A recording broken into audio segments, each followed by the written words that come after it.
Lockdown का 7वां दिन है, यानी कि लॉकडाउन पार्ट 2 के 7वें दिन में हम चल रहे हैं। और सबसे बड़ी बात यह है कि लगातार संक्रमित लोगों की संख्या बढ़ती जा रही है। हालांकि जो प्लाज्मा थेरेपी है उसने उम्मीद की एक नई किरण जगा दी है। विस्तार से कोरोना पर चर्चा करेंगे, लेकिन उससे पहले एक नजर डालेंगे कोरोना बुलेटिन पर।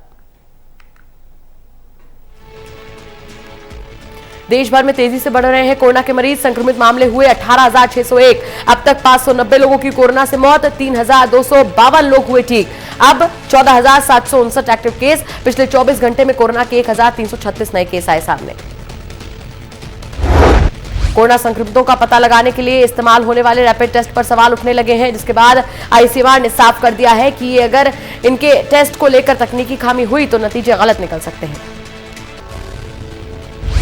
स्वास्थ्य मंत्रालय के मुताबिक अब तक कोरोना की कोई वैक्सीन नहीं है। फिलहाल सोशल डिस्टेंसिंग ही कोरोना की वैक्सीन है। स्वास्थ्य मंत्रालय के संयुक्त सचिव लव अग्रवाल ने बताया कि हम G20 देशों के साथ मिलकर वैक्सीन पर काम करेंगे। कोरोना से निपटने के लिए हर तरीके से सतर्क रहने की जरूरत है। कोरोना संकट के बीच अमेरिकी राष्ट्रपति डोनाल्ड ट्रंप ने फैसला किया है कि बाहरी लोगों के अमेरिका में बसने पर अस्थायी रोक लगेगी। अमेरिकी राष्ट्रपति डोनाल्ड ट्रंप ने ट्वीट करके ऐलान किया कि अमेरिका में अगले आदेश तक किसी बाहरी के बसने पर रोक लगाई जाती है। दिल्ली सरकार आज से एंटीबॉडी रैपिड टेस्ट शुरू करने जा रही है। सरकार एक हफ्ते में 42,000 रैपिड टेस्ट करेगी। इस रैपिड टेस्ट में जांच रिपोर्ट आने में सिर्फ आधा घंटा लगता है। दिल्ली सरकार को केंद्र सरकार से 42,000 एंटीबॉडी रैपिड टेस्ट किट हासिल हो चुकी है। दिल्ली में एंटीबॉडी रैपिड टेस्ट का काफी दिनों से इंतजार हो रहा था। टेस्ट शुरू होने में लगातार देरी हो रही थी। राज्यों को गृह मंत्रालय का निर्देश, किसी भी सूरत में ना हो लॉकडाउन का उल्लंघन। केंद्र सरकार के आदेश का करे पालन। केंद्र सरकार की सख्ती के आगे झुकी केरल सरकार। वापस ले लिए 24 घंटे बाद लॉकडाउन में दी गई ढील। केंद्र सरकार ने केरल सरकार के मनमाने रवैये पर जताया था कड़ा ऐतराज। राष्ट्रपति भवन तक पहुंचा कोरोना। अंडर सेक्रेटरी सहित 125 परिवार होम क्वारंटाइन। राष्ट्रपति भवन परिसर में मचा हड़कंप। जिस महिला में पाया गया कोरोना पॉजिटिव, उसका पति राष्ट्रपति भवन में करता है काम। राष्ट्रपति भवन में काम करने वाले एक सफाई कर्मी की बहू कोरोना पॉजिटिव मिली है। वो अपने परिवार के साथ राष्ट्रपति भवन के कैंपस में ही रहती है। इस खुलासे के बाद कैंपस में रहने वाले 125 परिवारों को होम क्वारंटाइन किया गया है। दिल्ली, महाराष्ट्र, पंजाब और तेलंगाना में कोरोना के बढ़ते मामलों के चलते लॉकडाउन में कोई छूट नहीं होगी। वहीं जहां पर मामले कम है वहां पर कुछ छूट दी जा सकती है। महाराष्ट्र में कोरोना का सबसे ज्यादा प्रकोप। संक्रमित मरीजों की संख्या बढ़कर 4,666। संक्रमण से 232 लोगों की मौत, 572 मरीज हुए ठीक। दिल्ली में शुरू रैपिड टेस्टिंग। हॉटस्पॉट इलाकों से होगा आगाज। स्वास्थ्य मंत्री सत्येंद्र जैन ने दी जानकारी। दिल्ली में पिछले 24 घंटे में 78 नए मरीज आए सामने। कोरोना के कुल मरीजों की संख्या हुई 2,081।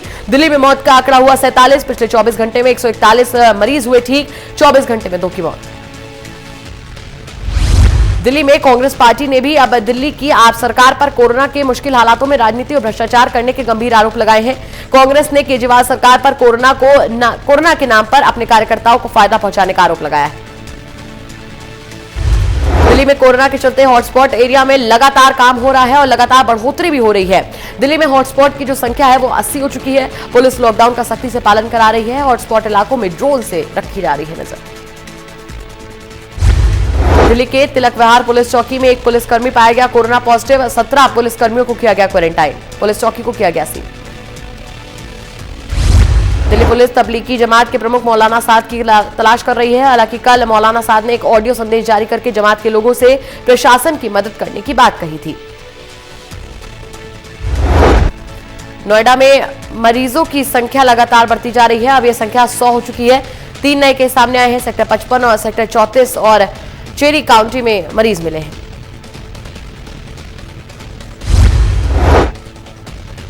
हरियाणा में कोरोना संक्रमित मरीजों की संख्या में इजाफा। 251 हुई कोरोना मरीजों की संख्या।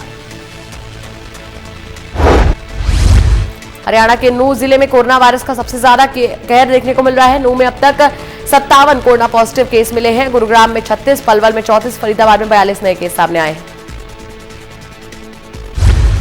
गुरुग्राम के मानेसर की दक्षिण कोरियाई कंपनी मेसर्स एसडी बायोसेंसर ने रैपिड टेस्ट किट तैयार किए हैं। कंपनी 380 रुपए प्रति किट की दर से सरकार को देगी, जो कि चीन से आने वाली रैपिड टेस्ट किट से लगभग 400 रुपए सस्ती है। वहीं 25,000 किट हरियाणा को भी सौंपी गई। कोरोना वायरस का कहर पूरी दुनिया में जारी है। हर रोज आंकड़ों के ग्राफ में तेजी से बढ़ोतरी हो रही है। अब तक दुनिया में 2,40,03,963 से ज्यादा लोग कोरोना से संक्रमित हो चुके हैं। अमेरिका में कोरोना से बुरा हाल हो रखा है। अब तक 7,64,000 से ज्यादा लोग इस बीमारी की चपेट में आ चुके हैं। अमेरिका में अब तक 40,000 से ज्यादा लोगों की जान जा चुकी है।